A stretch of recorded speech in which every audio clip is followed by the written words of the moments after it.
So you're sitting in a room full of creatives, Yeah, and one of them says to you, "That's the stupidest idea I've ever heard." but that's the guy I want to listen to, because the reason he says this is the stupidest idea I've ever heard is because it's so new that nobody can actually fathom it.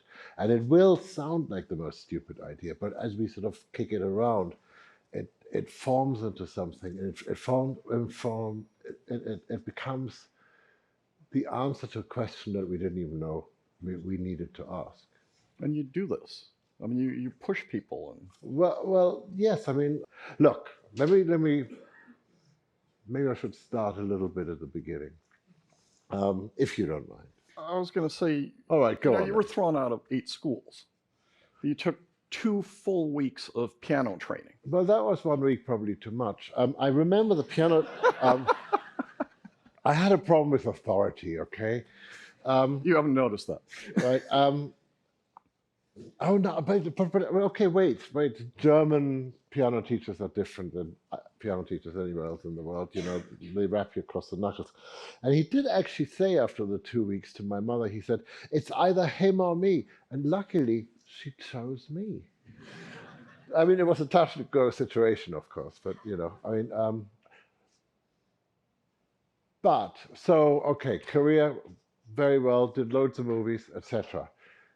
But I don't think I didn't start doing anything truly important or worthwhile until I met the man who's now 97 years old, Sir David Attenborough, and we started doing this. I'm suddenly going, this is what I need to do. This is important, and I think, I mean, look, I am preaching to the choir here, but I am saying something in a slightly different way because my job is slightly different. I am not an intellectual, I'm not a scientist, I'm none of those things. What I deal with is emotion. And what Sir David deals with, and what we've been trying to do all this time, is something very simple. We've been trying to make people fall in love with this little blue spot in our universe. Try to recognize that we're not alone on this planet, and that we need the other creatures around us, and that we need to support these other creatures around us. And if we blow it, we're all dead. But we're not trying to scare you. We're just trying to make you fall in love. And I think that's somehow the difference, that, you know, sometimes to find the answers to the questions you are all asking, or the answers you have, you still have to communicate them to people who, when you say the word climate change, just withdraw from the conversation, you know, or global warming is now politicized to such a degree that I've actually been told that I cannot use these words anymore. So the only power I have left is to not use words, but to use music and make you feel something. And hopefully, Trojan horse with that, you know, all those things that you want to do, and make it so that people want to embrace them and want to do them and want to go. I mean, you know, everybody always, people always laugh about the lemmings. I don't think we should be laughing about the lemmings. We should be recognizing the lemming mentality in ourselves, and that's you know, that's my battle. You were talking a little bit about why you feel at home at MIT and why you know so much about MIT. Tell us a little bit about your dad. Well, my dad was a scientist, and he died in 1962, and just so I was 6 years old. So just before he died, he was a chemist, and he okay, let me put it this way. We went for a long drive. We drove all the way to the Rhine from Frankfurt, which is really a few hours. And all he wanted to do was show me the pollution, and say to me, and say to a 5-year-old, this is what's happening to the world right now. And he was involved in trying to, this is 1962, right? Working on biodegradable washing up powders, working on every car in the company had to have a catalytic converter. So these were things which were incredibly important to him. And as a 5-year-old, I was basically educated in the idea that we were losing this planet. We were losing our home. We were, we needed to go and do something about it. So of course I became a musician, but weirdly, it turns out now that might have been the best choice to go and persuade people and to get under their skin and to change, to make them feel the necessity as opposed to. I think one of the things which is great about what Sir David does is he doesn't really cajole, he doesn't patronize, he doesn't bully you, he doesn't tell you how bad things. Well, he does tell you how bad things are occasionally, but really it's still always back to having these amazing images. Um, and I know the whole crew. I mean, we truly are friends by now. I mean, we've been working on this stuff for so long, and the passion with which they go at these things to basically not tell you, not you guys, you're the choir I'm preaching to, the other guys, the ones that don't believe in global warming,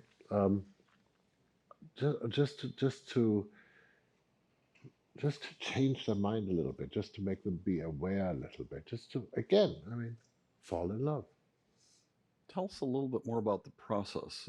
How long does it take to get images like that? And then once you get those images, how do you collaborate? And All right. One of the greatest, okay, MIT is a great place. It really is one of the greatest places on earth.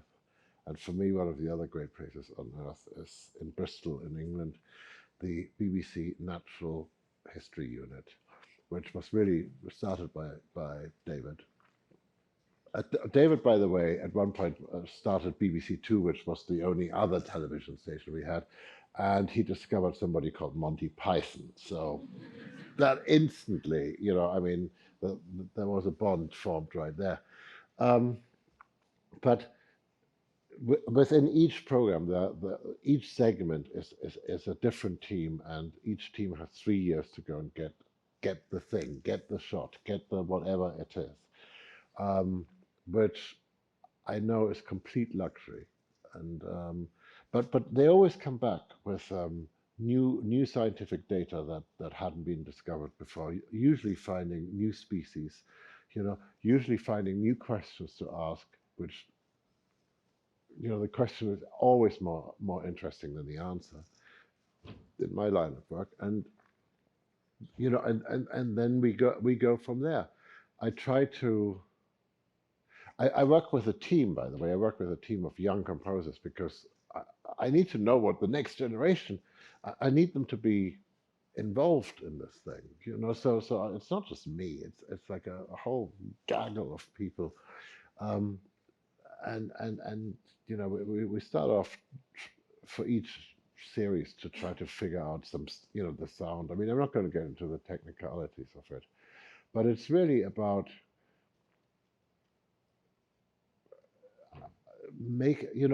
I don't know if any of you, that there was a scene we did sort of years ago, which was iguanas and snakes. Anybody see that? All right. Okay. Now, every director I've worked with in Hollywood who filmed an action scene is envious of that scene because it was the greatest car chase that wasn't a car chase ever. It was the greatest action scene, and I treat what we do with David. I mean, I treat it like a movie.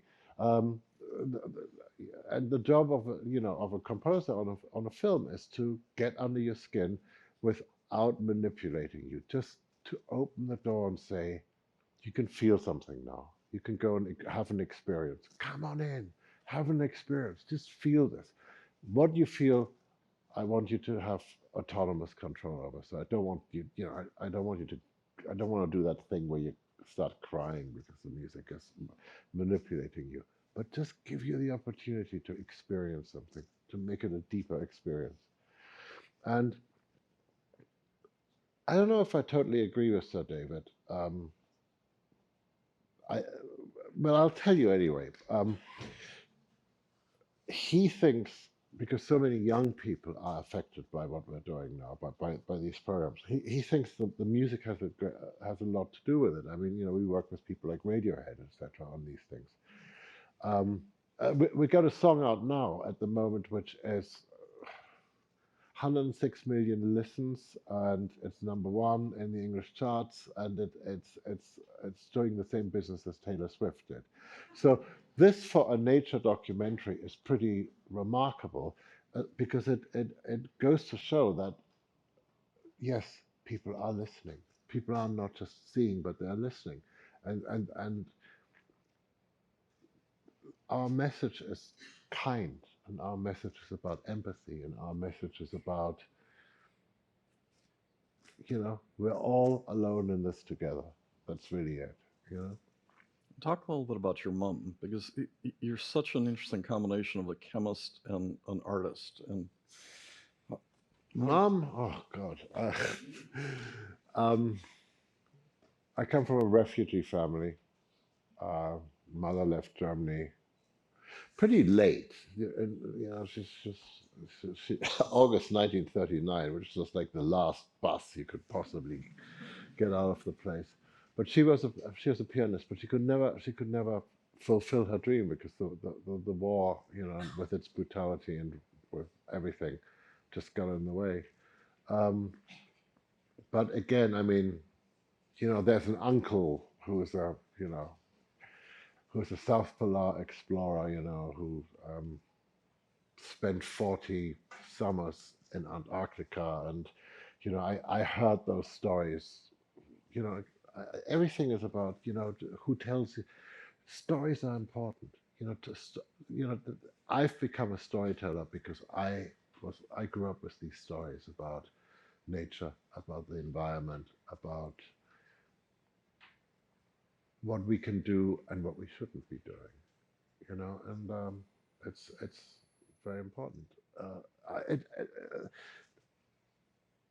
When I was 5 years old, my father told me about pollution and global warming and things like this. A 5-year-old doesn't take it seriously. But as I grew older, I saw the ravages that we were making to this planet. And when you have climate change deniers, you either want to go and slap them, or you want to go and write a piece of music that might just get under their skin, and maybe just for a moment stops them from having these, I don't know, politicized ideas, and just feel the love that we need to feel for our planet. and as you're writing these pieces of music, you have to build an extraordinary group of musicians. Tell us a little bit about who you've surrounded yourself with. Well, most of them, God, I mean, most of the musicians are young. As I said, they're young. Um, Weirdly, we have an enormous amount of refugees.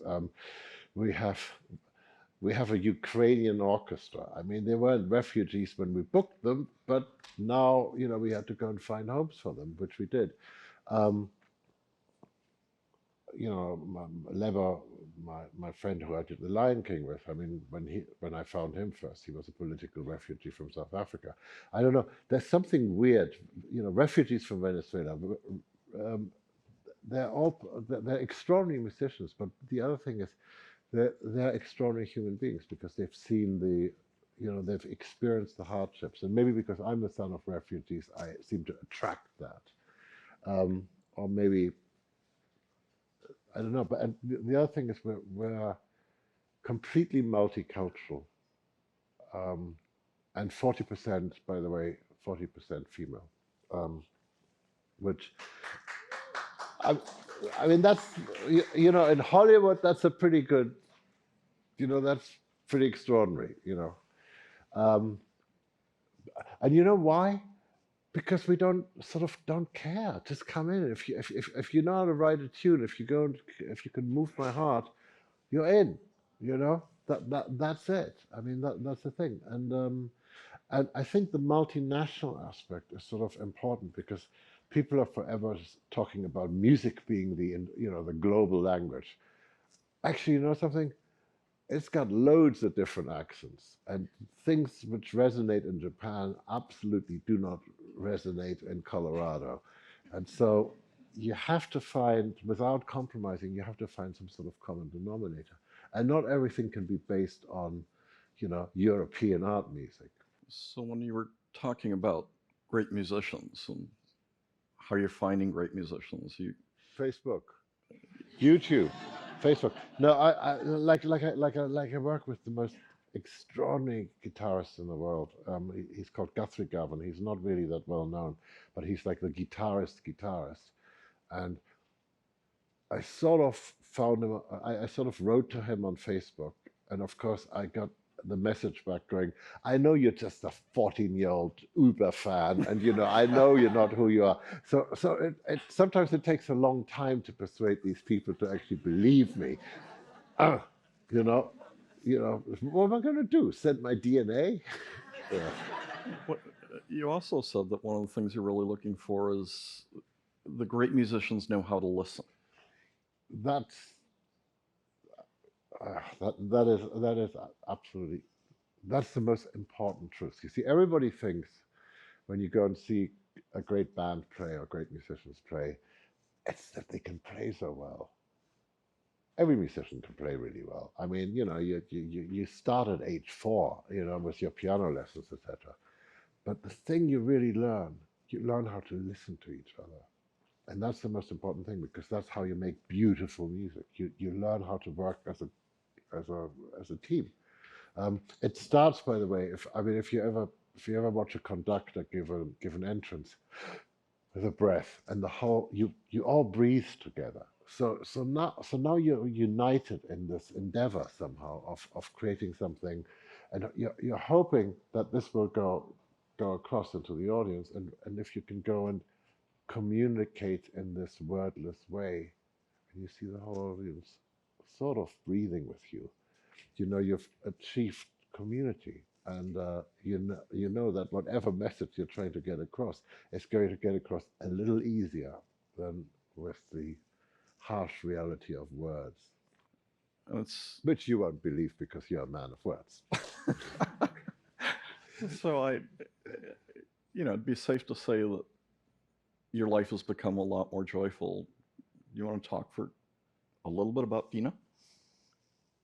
You mean how that shall be obeyed? No, of course, no. Yeah, no. I mean, I've been talking about love a lot, and Dina is the person that she's right there, just in case anybody's wondering, and you can stand up.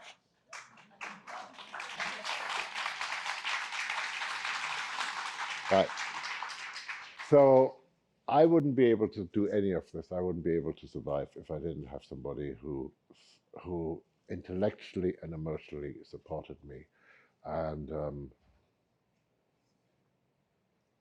I never quite say it to her, so I'll say it publicly and just get into deep shit. It's really important when I play her something new. I watch her like a hawk, because if the reaction is bad, it would kill me. Okay? And here's the thing, and this is what this conference actually, I feel, is actually the bottom line of this conference. The fear of the new. What we're talking about, what everybody's talking about, is new ideas and new ways of dealing with things. And I experience this on a daily basis. Everybody says to me, write something new, write something revolutionary, write something we've never heard before. And then you play to them and they go, oh, it's a bit too new. And you have to say to them, let time catch up. Time needs to catch up. The human, we are all at the best we can possibly be in our intellectual maturity at this moment in time. We all understand each other. But there comes this moment where you're being asked to just jump ahead of the curve a little bit. And then you have to, swim, paddle like crazy not to drown, and everybody doubting. Back to the first thing.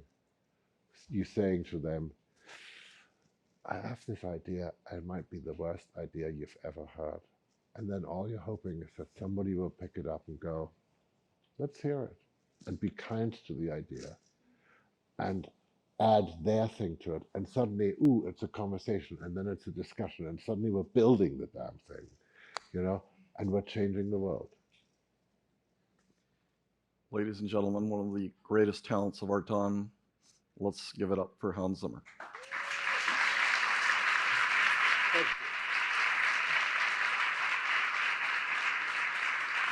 Thank you very much. It's been an honor.